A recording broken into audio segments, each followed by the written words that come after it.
Selamat datang kembali di channel Glory Horror. Dalam video kali ini saya akan menyajikan sebuah kisah mistis yang sudah tentu kisah ini adalah kisah nyata. Seperti apa kisahnya kita simak saja. Tapi sebelum menyimak kisah ini, alangkah baiknya Anda mengambil dulu tempat yang paling nyaman agar tidak terganggu oleh orang lain dan tidak terganggu oleh apapun. Sebelum menuju ke ceritanya, silahkan subscribe dulu karena gratis, tidak merugikan Anda sama sekali. Dan saya pun bisa lebih bersemangat lagi untuk mengupload video-video terbarunya. Baik, langsung saja kita ke ceritanya. Sebut saja nama orang ini adalah Bu Maya. Bu Maya percaya bahwa Allah selalu mendengar doa-doa umatnya dan dia selalu menepati janji-janjinya.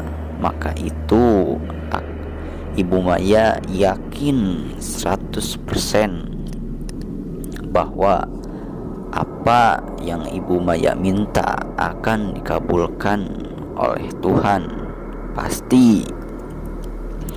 Cuma hemat Ibu Maya, semua itu butuh waktu.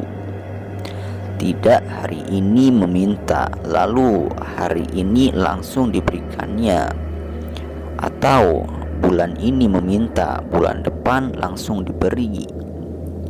Tidak begitu kata Ibu Maya. Semua membutuhkan proses, butuh waktu dan momen yang pas. Begitulah yang Ibu Maya alami. Sudah hampir 3 tahun putrinya, yaitu Saskia yang berumur 13 tahun, telah raib, anak tunggal Ibu Maya, menghilang di sebuah gunung, yaitu Gunung Pangrango, Jawa Barat. Dan hilangnya itu waktu tanggal 16 bulan April 1999. Cerita ini sudah agak lama. Dalam suatu acara pendakian bersama 10 orang temannya se-SMP Bina Karya Jakarta. Kata 9 temannya yang selamat, waktu itu pukul 1:30 siang, duhur, tiba-tiba datang kabut tebal dari selatan dengan kecepatan sekitar 10 km per jam. Kabut warna putih kecoklatan itu ternyata membawa gas yang beracun. Ke-10 pendaki amatir itu keracunan dan langsung pingsan. Mereka tertidur di antara belukar dan kayu-kayu gunung yang begitu lebat. Tapi begitu siuman, 9 orang dari 10 orang itu selamat, sedangkan Anjani menghilang entah kemana. Para ahli telah berpendapat bahwa tidak mungkin anak Anjani masuk jurang. Itu kata para ahli. Sebab banyak penghalang tetumbuhan yang lebat dan besar menuju jurang. Terlebih setelah disisir bagian bawah, tubuh Anjani tidak ditemukan juga. Maka makin memperkuat pendapat itu.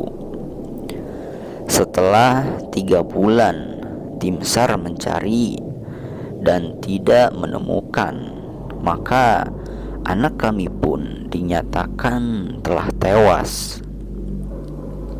Petugas SAR dan pihak berwajib boleh menyerah, tapi bagi Ibu Maya, yaitu ibunya Anjani, tidak pernah menyerah sama sekali. Di tikar sembahyangnya, Bu Maya rutin bertahajud setiap malam.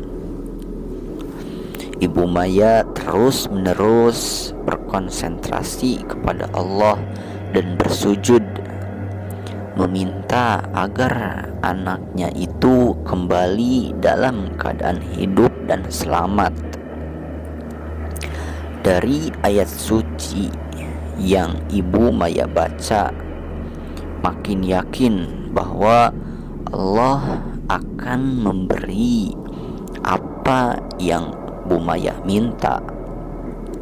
Walau semua orang telah berkeyakinan Anjani itu sudah mati, tapi bagi Ibu Maya tidak berpendapat dengan orang-orang yang mengatakan bahwa Anjani itu sudah mati.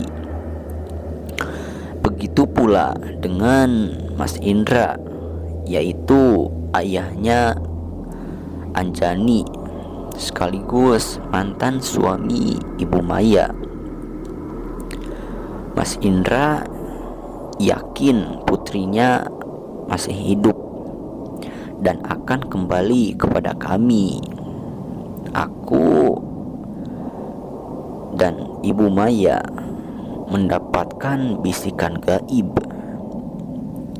Bisikan itu menyatakan bahwa anak Ibu Maya dan anaknya Mas Indra masih hidup. Teruslah bertahajud, teruslah meminta kepada Allah. Aku pun dan Ibu Maya pun demikian. Dengan kesungguhan, Ibu Maya secara total mengharap kemurahannya. Pastilah beliau akan mengabulkan. Itu pasti desis Mas Indra. Bertahun-tahun Ibu Maya dan Mas Indra meminta, tapi selama itu Tuhan belum mengabulkan doa kami. Tapi kami tidak pernah untuk berputus asa. Dasarnya Ibu Maya sama Mas Indra berpegang pada sebuah pepatah Arab yang berbunyi manjada wajada. Barang siapa yang bersungguh-sungguh untuk mendapatkan sesuatu, pastilah akan mendapatkannya. Gagal di tahun 1999, Bu Maya meminta lagi di tahun 2000.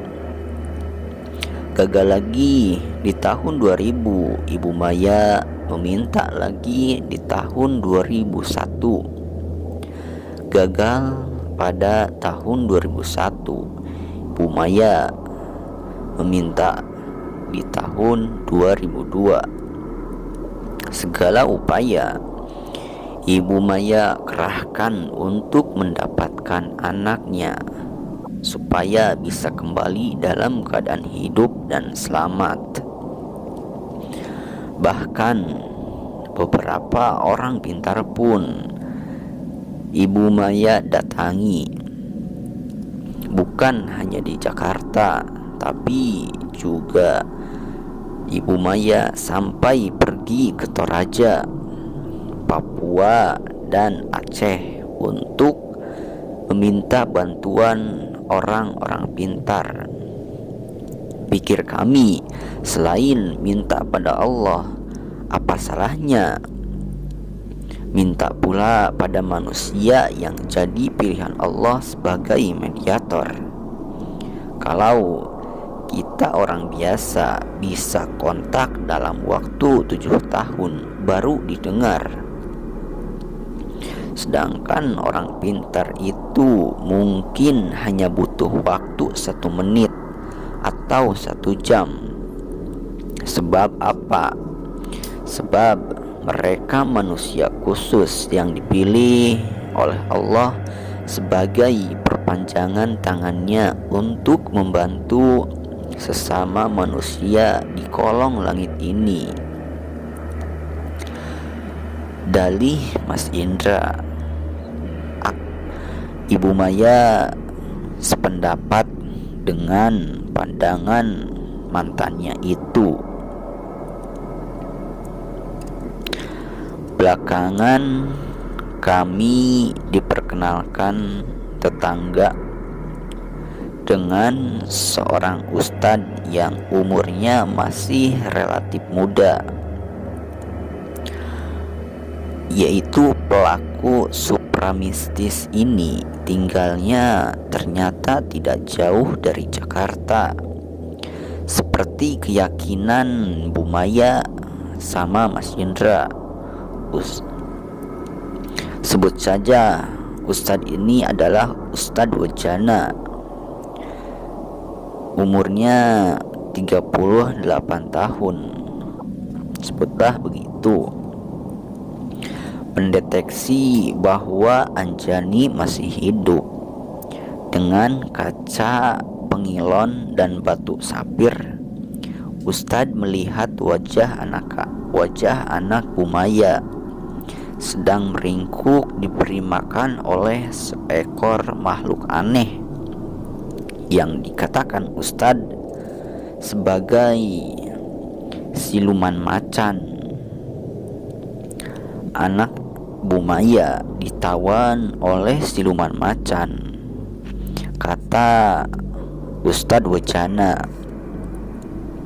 Insya Allah dalam waktu dekat akan segera dilepaskan, ungkap Ustadz Wajana melegakan hatinya Ibu Maya dan Mas Indra. Batin Bu Maya bergemuruh begitu hebat. Rasanya Bu Maya sudah dapat menyentuh wajah Anjani yang ada di kaca pengilon itu. Sementara Ustadz Wajana masih berkomat kamit berdialog dengan siluman macan yang menawan anak Bu Maya, yaitu Anjani. 10 menit kemudian Ustadz Wajana bertubuh kurus langsung berkata pada Ibu Maya, besok pagi kita harus pergi ke Gunung Pangrango itu. Anak ibu akan segera dilepaskan, desis Ustadz Wajana. Jumat pagi awal Maret tahun 2003 kami berangkat ke Gunung Pangrango. Semua perbekalan kami bawa, termasuk pakaiannya Anjani buat pengganti. Tuhan begitu pengasih. Mukjizatnya hari itu kebetulan ditunjukkannya pada kami. Anjani yang dianggap banyak orang sudah mati ternyata masih hidup dan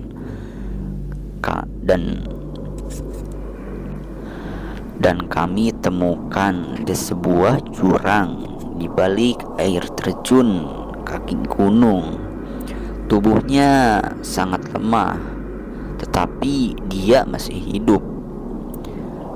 Anjani mengenali kami dan menjatuhkan dirinya di pelukan Ibu Maya. Dengan air mata yang membanjir di pipinya, Bu Maya begitu. Setelah beberapa menit, Anjani tidak sadarkan diri, dan ritual kas Ustadz Wujana usai kami pun beranjak meninggalkan jurang. Sesuai anjuran, yaitu anjuran Ustadz Wujana dan keinginan kami, 7 hari berturut-turut kami berkeliling nyantuni anak yatim. Sebagian harta yang Ibu Maya punya telah dijual, dan semua uang di bank Bu Maya cairkan untuk diserahkan pada orang-orang jompo, fakir miskin, dan anak-anak yatim. Selama 7 hari 7 malam, Bu Maya selalu mengundang warga untuk membaca surah Yasin di rumahnya. Anjani pun laun lambat laun mulai normal. Tubuhnya yang kerempeng mulai berisi karena dia mulai doyan makan. Daya ingatnya makin tajam dan sudah tidak mengingau lagi seperti baru datang ke rumah. Dia selalu mengingau. Tapi untuk sekarang, alhamdulillah, Anjani sudah tidak mengingau lagi. 10 hari di rumah, Anjani mau bercerita tentang apa yang dialaminya saat terpisah dari teman-temannya saat naik Gunung Pangrango. Ceritanya, pada saat berbaris di sebuah jalan setapak, Anjani memilih jalan di urutan yang paling belakang. Namun tiba-tiba kabut misterius yang tebal itu telah datang. Wajah pepohonan pun tiba-tiba berubah seperti lautan salju yang serba putih. Dengan keputihan itu, Anjani melihat diri Ibu Maya,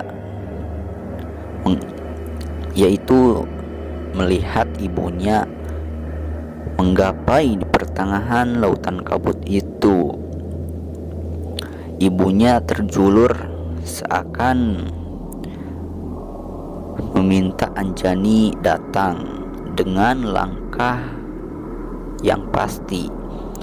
Anjani menggapai tangan ibunya dan dia pun terbang bersama ibunya. Saat itulah Anjani menghilang usai kabut, usai pula perjalanan hari itu. Teman-temannya selamat, yang ke-9 orang itu. Anjani masuk ke sarang siluman macan. Sementara itu rombongan camping Kalimpungan mencari wajah Mama tiba-tiba berubah menjadi sosok harimau yang mengerikan, ungkap Anjani. Makhluk gaib itu ternyata menyerupaiku, yaitu menyerupai wajah ibunya untuk memperdaya Anjani. Padahal dia bukanlah asli ibunya, melainkan siluman macan yang menyerupai wajah ibunya. Raja macan siluman itu bilang kepadaku, kata Anjani, bahwa dia sudah lama mengincar aku, Mak, kata Anjani. Dan Ibu Maya pun menanyakan, kenapa mesti kamu yang harus diincar? Dan Anjani mengatakan, kata Raja Siluman Macan, kakek dulu, yaitu ayah mama, pernah melakukan pemujaan di gunung dan berteman dengan si Raja Siluman Macan itu. Kakek berjanji akan mempersembahkan mama ketika mama masih kecil. Karena kakek ingkar hingga akhir hayatnya tidak membawakan mama ke gunung, maka si raja pun jadi dendam. Dia bersumpah akan membinasakan 7 keturunan dari kakek, ungkap Anjani kepada ibunya. Jantung Ibu Maya bergetar hebat. Cerita Anjani itu benar-benar membuat nyali Ibu Maya ciut dengan seketika. Ayahnya dulu ternyata punya kekayaan dari hasil perkeliruan, yaitu memuja siluman Raja Macan.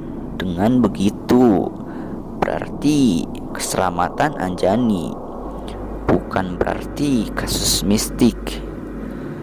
Jadi ini tuntas.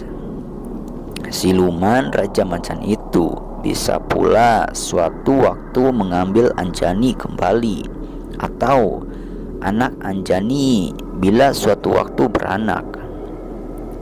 Alhamdulillah, Ustadz Wojana sudah menyiapkan piranti yang sangat ampuh untuk membayar hutang ayah Ibu Maya. Seekor sapi kecil seberat badan ayah Ibu Maya di akhir hayatnya itu telah Ustadz Wojana persembahkan ke gunung. Sapi itu diberi nama Hardiman, yaitu nama Hardiman ini adalah nama ayah Ibu Maya. Sapi itu ditarik ke jurang dan dilepaskan. Dalam waktu sepersekian detik, sapi itu telah raib dan bau anyir darah telah menyebar. Sapi itu sebagai tumbal pengganti siluman Raja Macan sudah terpuaskan dan tidak akan menuntut lagi sampai kapanpun, ujar Ustadz Wojana. Pada malam harinya, Ibu Maya bermimpi kedatangan siluman macan itu. Dia datang dengan wajah yang begitu sumringah dan tawa yang sangat terpingkal-pingkal. Dikatakan bahwa Bu Maya tak perlu takut lagi karena sumpah sudah dicabut, kata si Raja Siluman Macan itu dalam mimpi Ibu Maya. Sumpah akan menghancurkan 7 keturunan Hardiman itu tidak akan lagi diberlakukan. Bahkan Raja Macan itu berterima kasih kepada kami dan dia pamit pindah tempat. Dia tidak lagi di Gunung Pangrango, tapi dia akan pindah ke tengah laut. Dia akan ke Pulau Christmas Island milik Amerika di Samudra Hindia.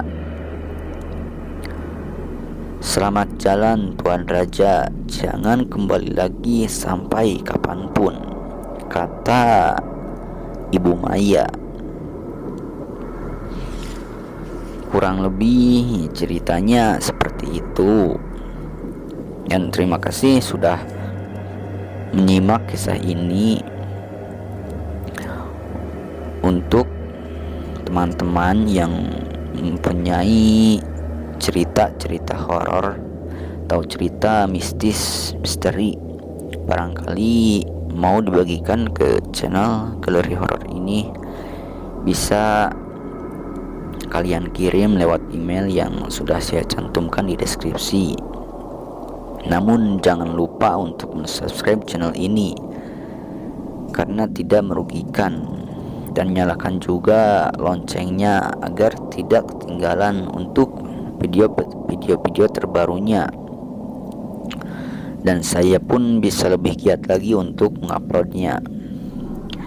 Dan apabila ada perkataan yang kurang enak didengar, mohon maaf sekali untuk dimaafkan.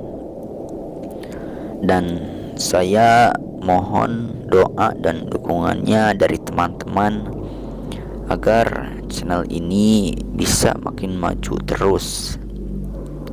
Dan semoga kita semua bisa mengambil hikmah dari kisah ini dan membuang sifat-sifat yang negatifnya dari kisah ini. Sekian dari saya. Assalamualaikum warahmatullahi wabarakatuh.